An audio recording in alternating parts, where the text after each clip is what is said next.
The comeback's about to be real. You already know We delivering that Domino's.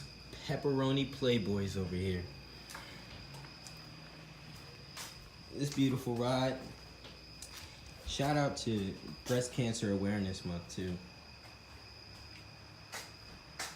And this thing is actually owned by yours truly, Mr. Ty, Kouki Covalt. How you doing? So, we kind of caught you in the in-between phases, dude. Yeah. So what's next? It's been a lot of transition. The car has moved about 7 times, and I've started it about twice. And now we're back here. And I'm basically trying to figure out this no start issue. It's sat for a year, so some things have happened to not be able to have it start. So I'm just trying to figure that out. So, like, what's your background with this car? I know it's been through, like, a couple different colors and a couple different, like, styles. And also, you drive this thing, like, pretty badass. When it is on track, like, I know it's been out this season, but next season you're planning on coming back out, right? Yeah. And, like, in previous seasons, like, when I moved down to Georgia, you're definitely one of the guys, like, this was the first car I ever took a picture of when I moved to Georgia. Shit was hard when it was all pink, all pink. Like, shit was dumb hard. So, like, where do you start from? Like, tell me about the process behind building something like this, because everybody has a 240 build, but there's only one Ty Kouki Covalt. So I got this car back when I was in college, and it was kind of a working hard type of thing. You just build your money up, and I bought a very nice, clean, just example of a 240 that I really enjoyed. And then came along, starting to figure out drifting and understanding that, and street sliding with friends. It was a lot of fun. But my mother had passed away from breast cancer when I was in high school, and she always knew that I was into cars, and it was something. This is kind of my representation of a memorial build for her. Like, my whole thing is what I'm kind of representing is Phoenix Rebirth, which it's more or less like my mother passed away from breast cancer, so this is kind of a staged incremental build where I drift it, it gets wrecked, I try to fix it up to an example of what I think it should be. And that example throughout time changes, and the next color is going to be different. But it's always going to resemble like a pink Phoenix rebirthing drift car, basically.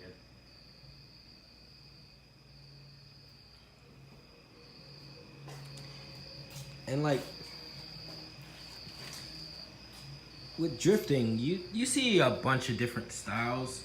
Generally, a lot of guys nowadays are trying to go high horsepower, high angle, overbuilt race cars, and they haven't been doing it too long. And they have no experience. And because of them not having a lot of experience, they try to jump into Pro-Am, and they don't succeed originally. And you took the opposite route. Yes. You kept it really street, man. Like, you really just...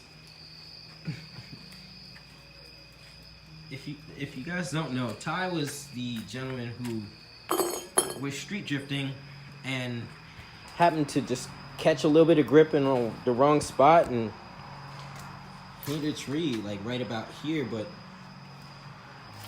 it's not about bashing him for hitting a tree. It's actually for appreciating him for sending it, you know? He fucking loves this. So, basically on this is a bone stock KA, right? Yeah, this is a bone stock KA. I actually, It the looks original like you motor. might need a new one of these. Bro. Yeah, nude filter. Well, this thing's sat for a long time. I haven't repaired all of it yet. But I drove this a few years ago to Texas to visit a person, and I ended up blowing the motor up in Texas and never swapped a motor, didn't know anyone, and through Facebook, basically, I was able to find a motor, a swap, place to get the car, place to get the shop, and swap it in 12 hours and drive 840 miles home the next day. So this is the same motor. This is the same motor that's been in the car. The 240SX community is fucking rad, dude. Yeah, it is. Like, the 86 community, I would not be able to find that, like, readily available for, like, definitely, like, for how cheap KAs are. Shout out to Houston, Texas, though. Like, they were some of the most helpful people that I've ever experienced. Because I hear about the Lone Star stuff all the time, but this is before I even knew about Lone Star. I've driven with them. Like, they're some really rad dudes, too. They are. And just, they were so helpful. They found me a motor, found me a shop, found me tools. So that's, and this has been wrecked, obviously, right here. But we're getting there. Yeah, we're getting there. It's all about breaking, fixing, and going back and breaking and fixing. Breaking and fixing. I kind of, throughout the past year, when I had that wreck, I kind of was scared away from drifting just because being responsible in a street situation is not the best for... With that street situation, look, we've all hit thousands of street situations, and I'm sure all of us, based upon the comments on this one, like, you can hit the streets, but, like, generally when I hit the streets, I hit open lots, you know? Like, I'm not sending it out on curves where there's trees nearby or anybody around because I don't personally feel comfortable doing that. Right. My car is also a little bit newer than this, so, like, I can't really necessarily do that because parts aren't easy to find for my car yet. Like, for cheap, I can find parts. I mean, I work at Toyota, but 240s, like, there's a bunch of hack job 240s, but yours is still, even in its current state, like, a really rad car. What's happening? What's up to the vlog, man? It's the vlog. So, are you out? I'm not. So anybody who's like starting out with an S14, right? What advice would you give to them? Would you advise? Honestly, I would say get a 350Z. Fuck that. Because or something else besides the 240. They're so played the fuck out. They are. The only reason why I'm saying... They are so played out. Look, I'm so against doing the easy. No, what I'm saying the is easy about way 240s. Out is the short way out, and then you don't become like an individual. You can become a good driver if you buy a 350Z, but at the end of the day, you have no style. It's because there's the no car is differentiation. Too new. The car is too new to be able to have style in that aspect.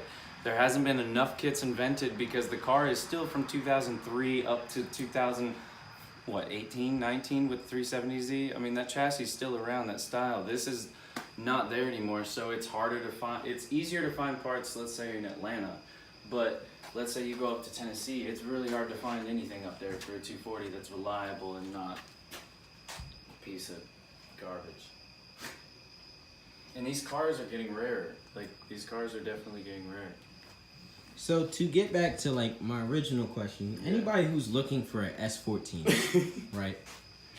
And they want to build a 240SX and they're not necessarily on a big budget. They don't want to throw the big V8 in it or 2J it or even go SR.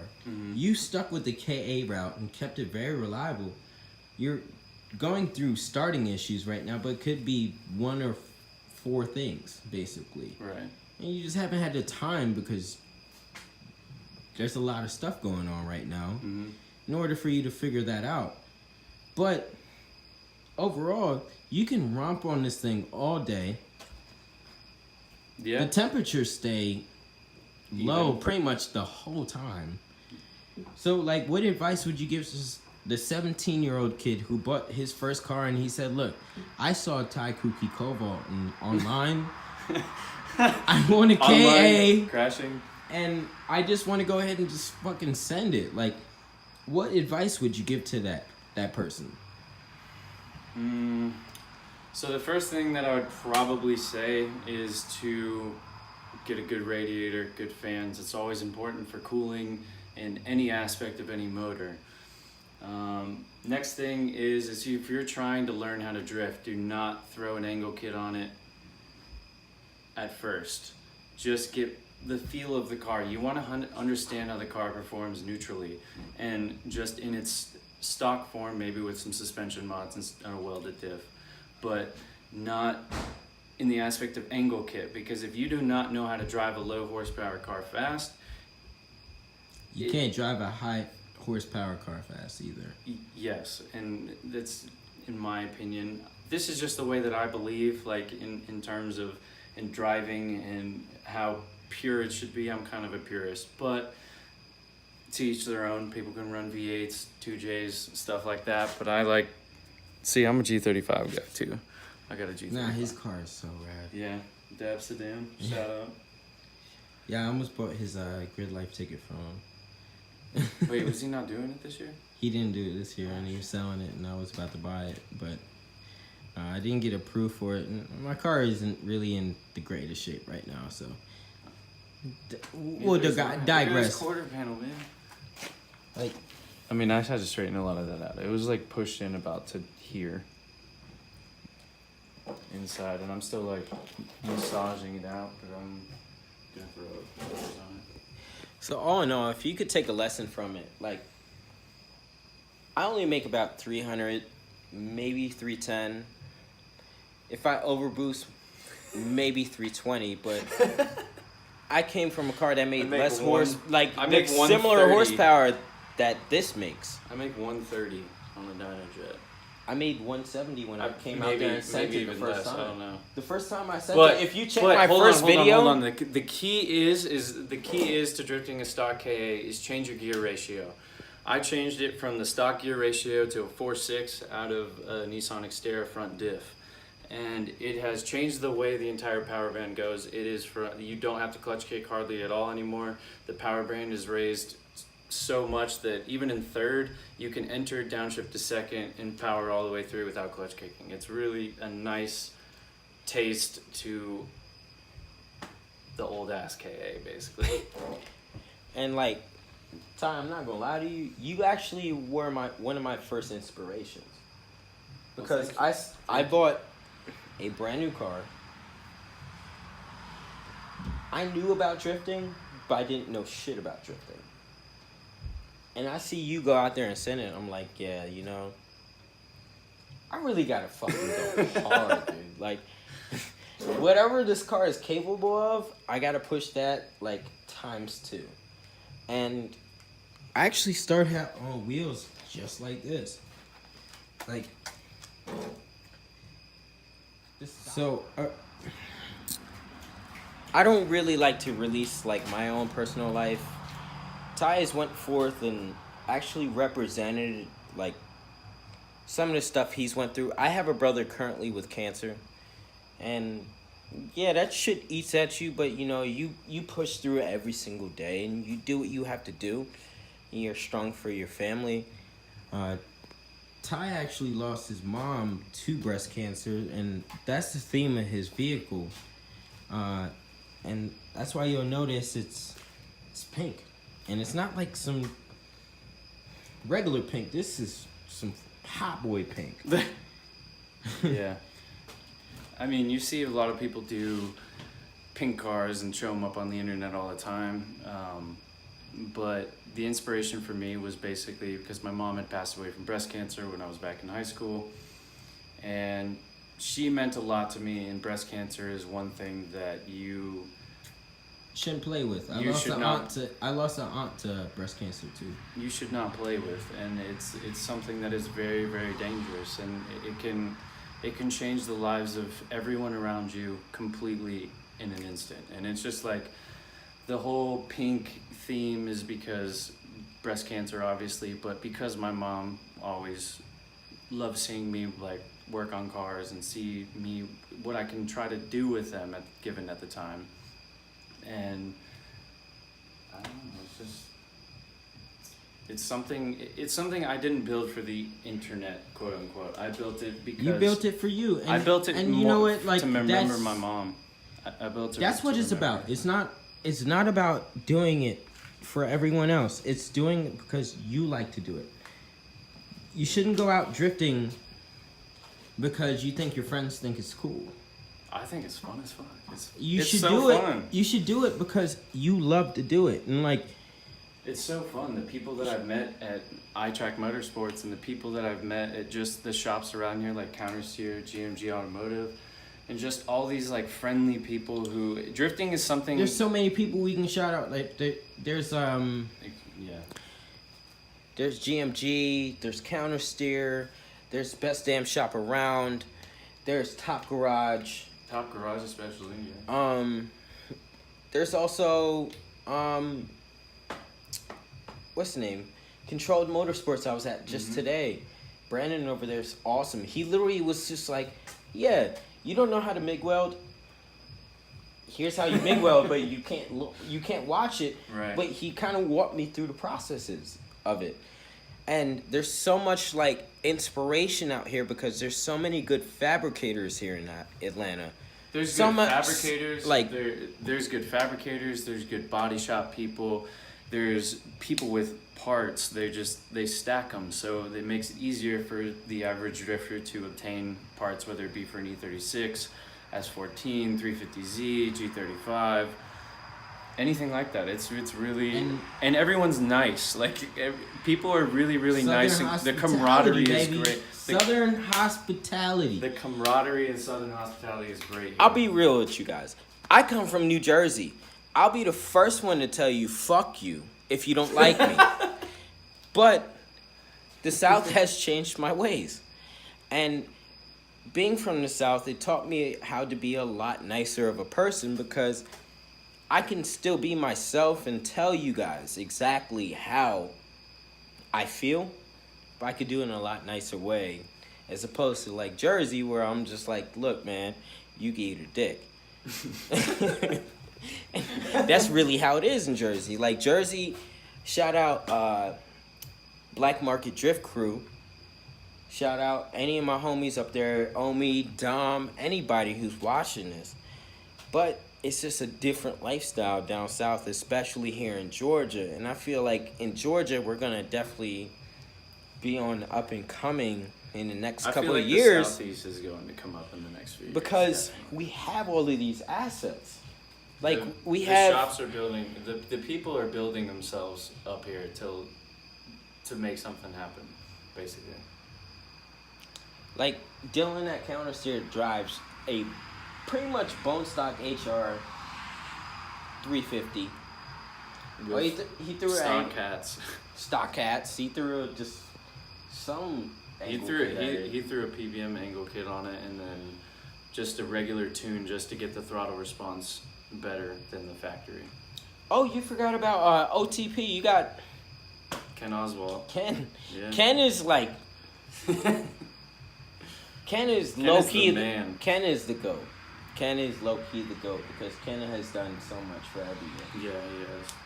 And then you got Matt, who runs iTrack, and shit, it's dude, not Matt does so much for this community, and I don't think it's not easy to run. I don't think drift events for everyone who hates drift events because they're not good at doing drift events. Just yet, you know, like everybody wants to be the greatest, but not everybody can be the greatest. I'm not saying I'm the greatest. I'm not saying he is either. Matt is not the type of guy who's like, yeah, I'm the best motherfucker out there. He drives a fucking Miata. For fucking sakes. Like, this shit makes lower horsepower than this. But he still finds a way to make a way to do this for a living and put on track events for guys like us. And he doesn't get the credit where credit's due. Also, shout out to him and Kaylee for just recently getting married. Oh, yeah, dude. I've heard their wedding was ballers. Son. Oof. Oh yeah, you went there. I didn't go. Gosh, Yeah, was it good? It was so lit, I couldn't record it. I just had to sit there and just look at trees and shit. Like, yo, I'm about to get married in the hills. But, like, thanks, Ty, for telling me about your car. Yeah, man. dude.